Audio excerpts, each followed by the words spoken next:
Welcome to Pleasure Uprising. I'm Dr. Laura Juergens, intimacy coach, somatic practitioner, and your guide to getting out of your head and into your body, your desire, and your real capacity for connection.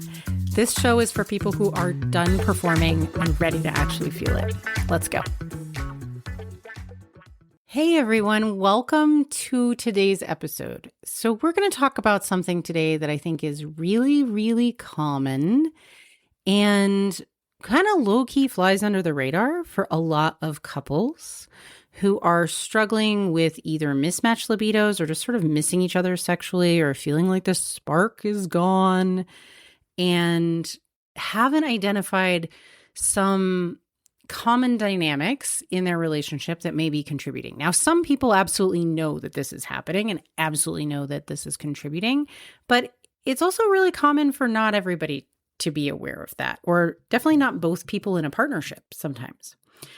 So we're going to talk about inadvertent parent-child dynamics that nobody really signed up for in a romantic relationship and what that does to your sex life. So you may be one of those people who sometimes is, hanging out in the kitchen maybe. Your partner is standing with the fridge door open, asking, what is there to eat? Or you get a text from them asking something that they absolutely could have figured out on their own, like, where are my pants? Or they give you this look that's like this real sulky look because you said not tonight after they did some sort of basic adulting. And it feels to you like they wanted sex as sort of a cookie, as a reward. If any of those things are happening and you're also feeling kind of a low-key ick from your partner, you may be in a situation where you are sort of inadvertently in a parent-child dynamic with your partner. And if you are somebody who is recognizing themselves in the partner, where you may be kind of leaning on your partner a little bit to parent you, inadvertently usually, this may be contributing to what's going on with your sexual dynamic. And on the surface, for some people, these things seem very unrelated. Like chores and sex may feel kind of unrelated. They're not. They're a way of being together in a partnership that really impacts your intimacy. So we're going to connect the dots today. We're going to talk about where the parent-child dynamics can come from. There's 3 main forms of them that we're going to talk about today, and what to do about it, whichever role you are finding yourself in. Now, I want to start with a little caveat because we are not talking about age play here. Mommy dom, daddy play, playing baby, any consensual dynamic that uses parent-child roles explicitly and erotically. That is 100% different from what we're talking about today, which is non-consensually sliding into unwanted parental roles in your day-to-day in your relationship. When you're actually intentionally playing with age play, those are chosen, negotiated, and can be exactly what people want. That's a whole different dynamic. That's a whole different, intentionally chosen kink. Yay. We're going to talk today about what happens when you've accidentally slid into unwanted parent-child dynamics. And it tends to be sort of a low-key, deeply unsexy. There's something unsexy here. And I see this in all kinds of relationships, but I will say it is most common that I see this in hetero relationships, but I have seen it in queer relationships as well. And it also kind of comes in and out sometimes in pretty much all kinds of relationships based on capacity, sometimes things that are shifting in your work-life balance. There can be kind of moments where this comes in and really impacts your connection and your intimacy, even if it's not kind of an ongoing, multi-year kind of dynamic. So it's worth knowing about and being aware of, even if you don't feel like this is currently happening in your relationship. It is sort of a little trap that jumps out and bites people sometimes. So I want everybody to be aware of it because it can be pretty easy to slide into by accident. So first, let's talk about the 3 forms. What does this look like? Now, I am going to be, I want to say that I don't feel like there's any reason to be ashamed of this accidentally happening in your relationship. I think if you are really wedded to having your partner parent you and you feel entitled to it, that is a problem if your partner does not agree that that's what they want to be doing for the rest of their life. But it's really easy to fall into these things just from, and we'll talk about where they come from, but just from kind of our upbringing.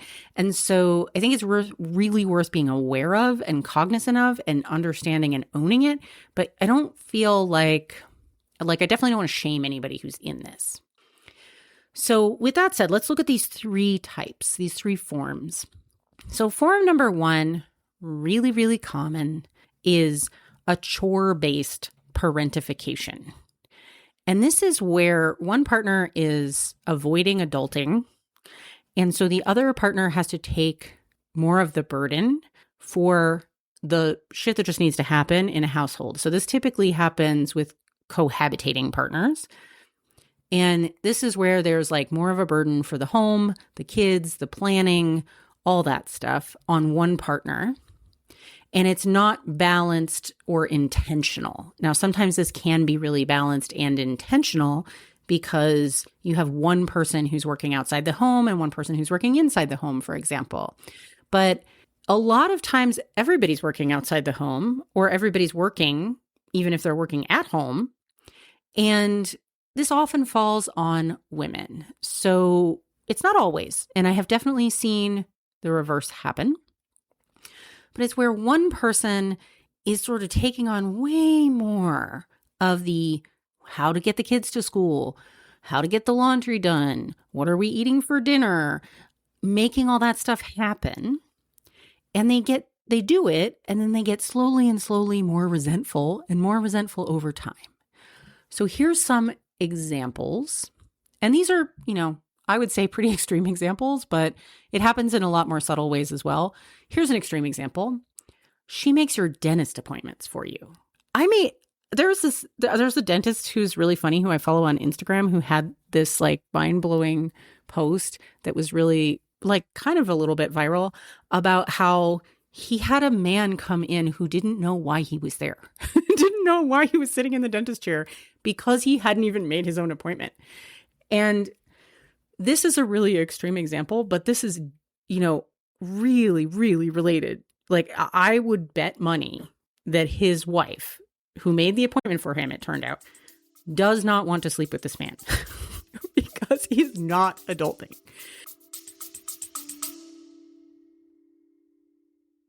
Quick break. If you are listening to this show, something in your intimate life may not be where you want it to be.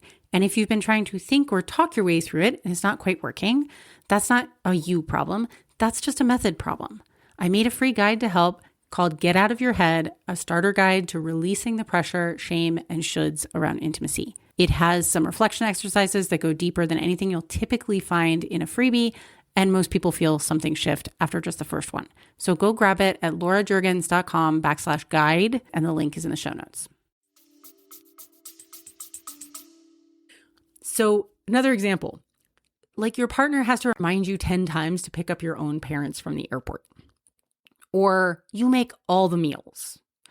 Or the fridge door, they're standing, they're like, where's the ketchup? While they're like, they want you to stop what you're doing and go find it instead of looking for themselves, right? Your partner doesn't look for things they lost. They just ask you where it is. Or your partner watching the kids acts like they're amazing for babysitting their own children, right? And these are red flags in a relationship, right? This is, I am not adulting and I want you to pick up the slack. And that is deeply, deeply unsexy for the vast majority of people. So if that's happening, that is one place where you have entered into a parent-child dynamic with your partner, and then you might wonder, why do they not want to have sex with me? Well, that's why. Okay, form number 2. This is one that the first one I see most often women taking the over chore role, but definitely not all the time. And I've definitely seen men do it, and I've seen it in queer relationships for sure. Form number 2, I almost always see from a man, and this is what I call good boy syndrome. That's not a clinical term. That is just my term. But it is the dynamic where you're expecting sex almost like a reward for good behavior. And then there's this like sulking dynamic, kind of like the golden retriever who didn't get the biscuit. If someone says, no, I'm not up for it right now, that's not what I want. And it's kind of this like, I mowed the lawn. I took out the trash. I folded my own laundry. So of course you should want to have sex with me. I'm a good guy. It can also be the form of, I paid the bills, so I'm entitled to sex. And it's like this emotional coercion thing. It feels really passive aggressive and manipulative, generally very unsexy. It is not, the person is like doing some of the adulting, but then they're expecting your body as a reward, as if they don't need to just adult on their own because they're an adult, as if they get a reward for it. And that reward is you having sex with them, whether or not you want to. It's this like vague sense of obligation mixed with resentment that often is happening for the partner who's on the receiving end of this. And it's one of the most reliable ways to shut someone down is this, what I call good boy syndrome. So that's form number 2, where there's some adulting going on, but they're like expecting, to be rewarded with sex for it. Okay, form number 3, and this I see really common in people socialized across the gender spectrum, has no real gendered patterns. This is anxiety-based, where the inner child is kind of almost, of one partner, is kind of like running the relationship. And it looks like having a need for validation that your partner likes you, won't leave, etc., and seeking it through whatever behavior you've attached to as validating. So you need to text me at a certain frequency or I lose my shit, right? You need to have sex with me at a certain frequency, whether you feel like it or not, because otherwise I'll feel bad or I'll feel invalid.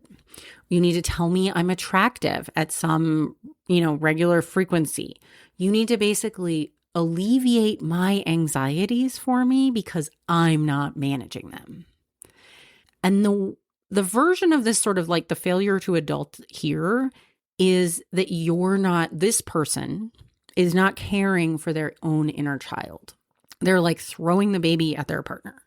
Like, I don't know how to validate myself, so here, you do it, and I'm going to put it all on you.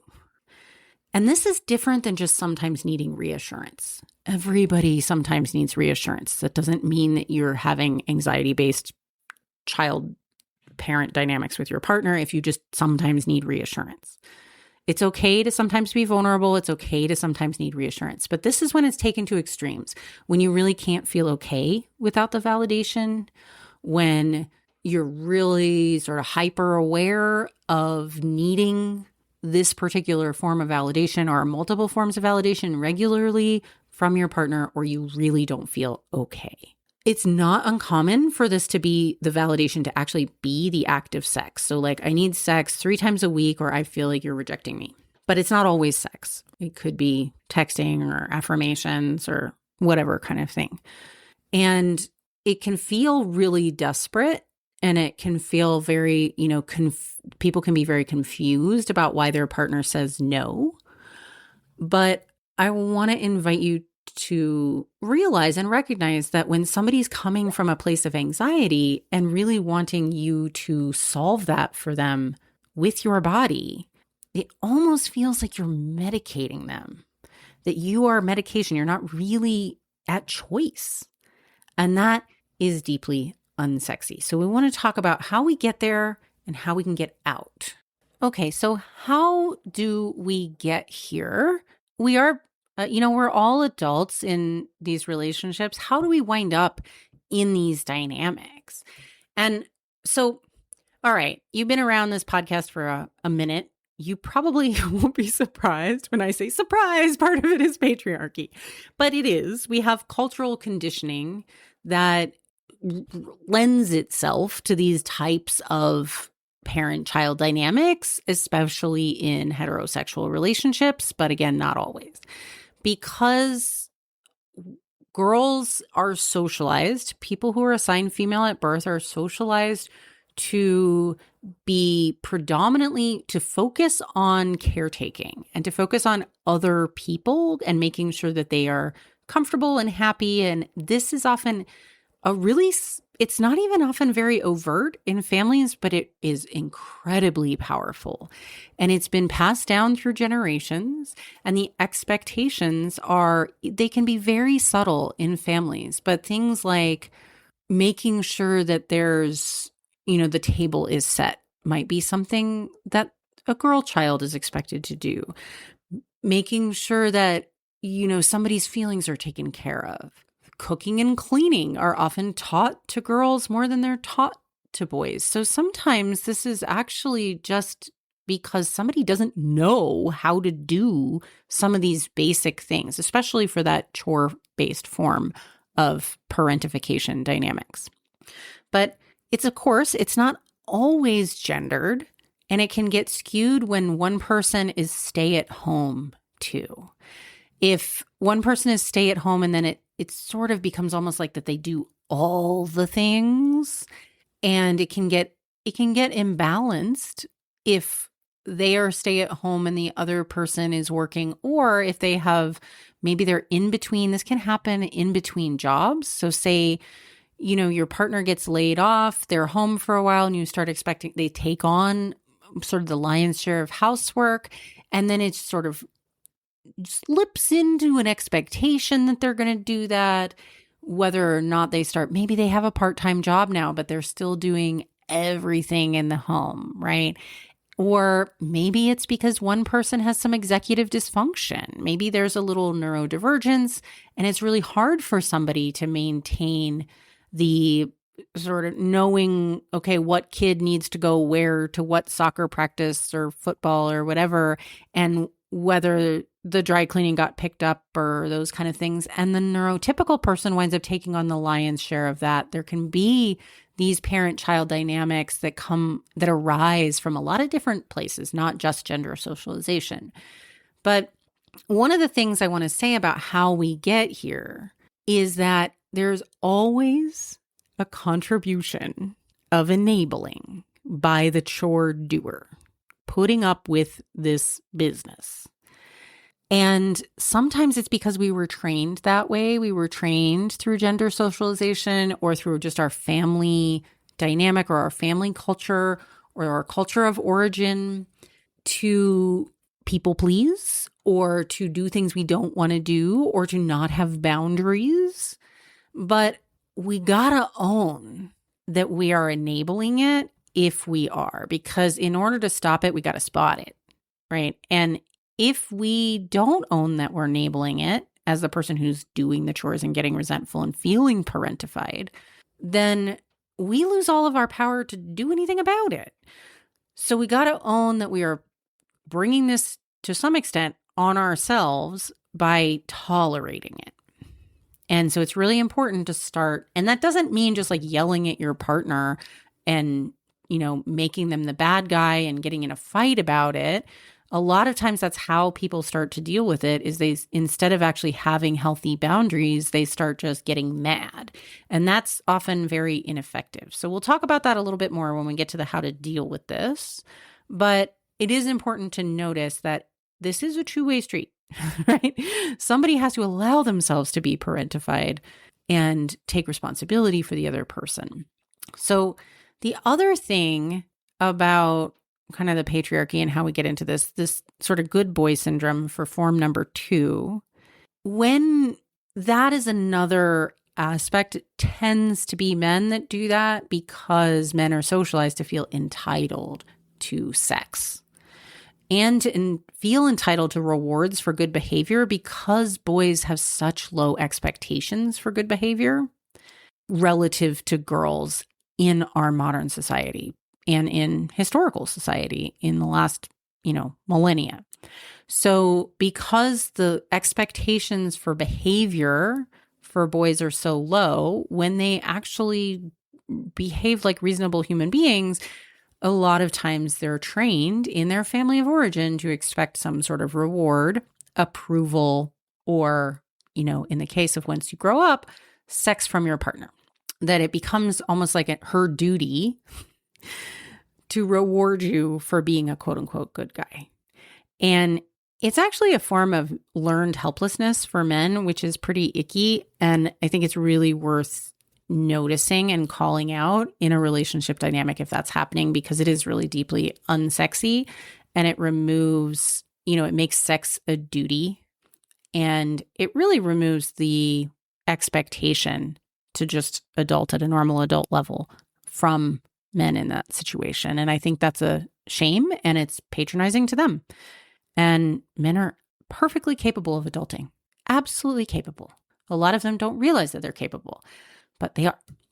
So number 3, though, the anxiety piece. How do we get there? And that's an interesting one, because the anxiety form of parent-child dynamics, where we're actually just like asking our partner to validate us, it's not always through sex. It could be through words or actions or other things. But this kind of constant validation seeking, somewhere along the way, we didn't learn how to soothe ourselves. If we're somebody who's doing this, and we've let our inner critic typically run amok. And then now you're trying to outsource soothing yourself, or this person is trying to outsource soothing themselves and wrangling their inner critic to their partner, which is not only deeply unfair, but it also actually doesn't work, because no one else will ever be able to wrangle your inner critic. We just have a fantasy that if they could do everything we want exactly right, it would work and make us feel better, which is actually a child's fantasy. We only get to truly feel better in ourselves when our own inner adult steps up and parents our own inner child with kindness and firmness. And we can actually learn how to do that. You can learn how to parent your inner child so that you can learn how to self-validate, you can learn how to self-soothe. But it's useful to know where this comes from, because it's not always like a dysfunctional family dynamic. It can actually come from seemingly very loving families as well as neglectful or abusive ones. Because overindulgent or placating parenting actually also leads to a lack of self-soothing ability. Just like inconsistent caregivers, emotional neglect, or conditional love can wind up leading to someone who has challenges self-soothing. And it sucks if that's you. It sucks that you didn't learn how to self-soothe. I didn't learn how to self-soothe either. I just had to figure it out eventually, because there was nobody else around who was going to do it for me. And I did it pretty badly for the first many, many years of my life. But if you were in a situation where you learned early on in your childhood that you had to perform or shrink or constantly seek cues of approval to prevent being left behind, then maybe you didn't learn how to self-soothe. But also, if you had really indulgent parents, it could create the exact same result. So when we have caregivers that like immediately rescue a child from every moment of distress, the child never learns to develop a capacity to calm themselves down. They learn that emotional relief has to come from somewhere outside them, right? So if they had they got a bad grade, or they fell down, or they had, a challenge with something, or they didn't make the soccer team, and every single time something bad happens, they get taken out for ice cream or made much of, or if they cry, then the parent starts indulging them and just really kind of placating the child. They can actually learn that we need other people to make us feel better. And then a delayed text, from your partner in adulthood can feel like a catastrophe. And that tends to happen if anxiety was always treated like a catastrophe in your family, or if negative emotions in general were treated as something that was like an emergency, right? High drama neediness is the reliable way then to get connection and care in that kind of system. So you can have these very different childhoods, but with the same result where we missed out on learning how to self-soothe and how to validate ourselves.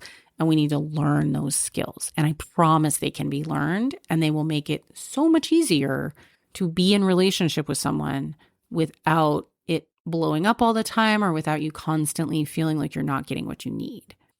So the reason that these three different forms of parentification and parent-child dynamics in relationships can kill desire, because I want you to understand why this is so hard to overcome just by like wanting it to be different.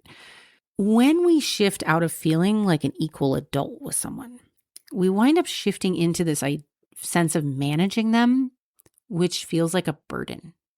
And what happens then is that we shift out of the state that desire needs.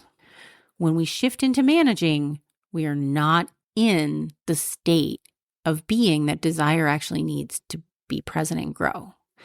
What gets shut down then is that felt sense of, I am safe to be erotic here. And I feel mutual adult curiosity with this person. What replaces it in that situation is I have to manage or caretake this person. And I am burdened by having to adult for them. And those are not compatible states.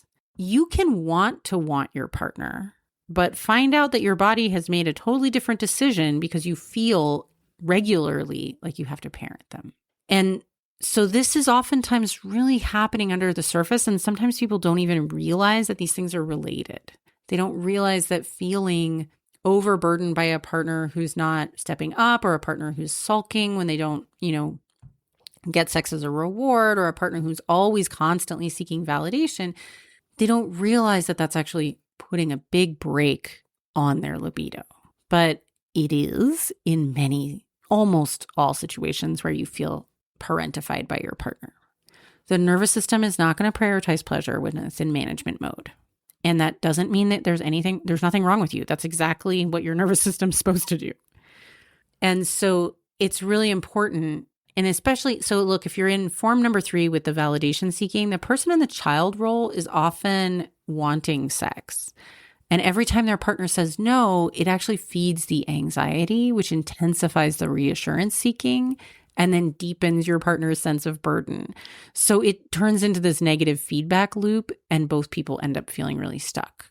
And so the solution is often really hard to see from inside that loop, but it's not actually that hard to do. It's really that somebody needs to learn how to self-soothe and stop seeking validation so heavily externally. It's okay to seek a little. It's okay to seek a little reassurance. We're all human. But that really desperate sense of validation seeking, that's what's like fueling that pattern. And we need to help that person feel good about themselves regardless of what's happening with their partner. So what do we do? For all of these things, right? First off is just accepting that if it feels like a little bit of a parent-child dynamic in your relationship, it is not helping your sex life. It is often a giant brake on the desire, to use Emily Nagoski's terminology, which I love. And if it's your partner in taking on the more childlike role, you are going to have to look really hard at where and how you might be contributing to enabling that, where you're tolerating it, and have a very compassionate conversation about it, not an angry, accusatory conversation, which is not actually going to get you what you want. And you may need some help learning how to set limits, where you need to set, even figuring out like, okay, where do I really need to set limits, and having those conversations in a compassionate way. So what it needs to look like is you have to start feeling allowed to say no. You need to start feeling allowed to say what you need from them. You need to start being able to trust your partner to follow through. You need to know what you will do to take care of yourself if they don't follow through, right? And I have seen this work really, really well. And we do it by practicing having the conversations that need to be had. Once we've identified what boundaries need to be set, we practice calmly and vulnerably with a practitioner like me first, so you can get a felt sense in your body of how you can actually, your nervous system can actually feel in those moments. And then you get the practice of having a positive response. And that will help you show up more calmly and compassionately in the conversation rather than just frustrated and activated and, accusatory and resentful, which is usually what's been happening. And of course, that elicits the teenager style resistance and the defensiveness and doesn't work. So, right, it's time to try something different. And if it's you that you are listening to this and you're noticing, I may have kind of accidentally slid into some of that. Maybe I got really busy at work for a few months and I sort of stopped doing anything around the house, or gosh, I started letting, everything slide and I've been doing this kind of thing. Might be contributing to why my partner is not super turned on lately. Then if that's you, starting with some self-reflection is really helpful. So we want to ask your inner adult to take a real good look in the face at your patterns. And that's actually not that easy to do, right? It's pretty hard to take a look at our own patterns, but our inner adult is absolutely capable of doing it. However, there will be aspects you literally cannot see on your own. And that then it becomes useful to have either some outside help or to be able to open a really vulnerable conversation with your partner where you say, I really want you to tell me some of the ways that it would feel good to you where I could step up and I'm going to follow through on them and actually do them. But that again, it's a whole nother thing to then start not only noticing it, but behaving differently. So we want to also make sure you ask yourself not just what's not working, but why you've been persisting in that pattern. And if you really can't see it at all or where it comes from, you can see a therapist, you can see a coach. You might want to get some insight. If you can't see at all where it's coming from, a therapist is a good choice to help you get some insight before you try to change things. And when you're ready to change the actual behaviors, then a coach tends to be more useful. And it may or may not be a relationship coach, right? If the main struggle is managing relational anxiety, validation, your experience of intimacy and sexuality, then yes, it may be someone like me. If the issue is more practical and you genuinely have no idea how to manage tasks or run a household or share the load or parent, you may need a different kind of support, like an executive function coach, a parenting class. Maybe you just need to learn how to cook or hire a cleaner. Sometimes it really is that concrete. And then if you need to learn self-soothing as an actual practice skill, that may or may not be, I do that, other people do that. I think you could go in, if you know that about yourself, you can go find and actually interview and seek out a good therapist who can help you with self-soothing skills. But learning how to feel anxiety or doubt without immediately needing someone else to resolve it takes some time and some support and a lot of practice. So it's 100% worth it because it will change your life and make you feel infinitely better. It is. Nobody who doesn't know how to self-soothe and who's outsourcing that, it doesn't feel good. It feels desperate. And it's because you are actually not, it feels so much better to be able to do that for yourself. It's so much more powerful and it feels so much more empowered. So it is worth it, regardless of whether you're in a relationship or not. Okay, so if the close of this one, if you want to have a healthy sex life, really wonderful, juicy, yummy, playful intimacy, we can't stay in a parent-child dynamic with our partner. No one wants to have sex with someone they feel that they have to parent on a regular basis. And no one really benefits from being infantilized in real life either. So it's not like you're doing a favor for your partner by just tolerating this stuff. One, because chances are it's impacting your libido and that's not a favor to them.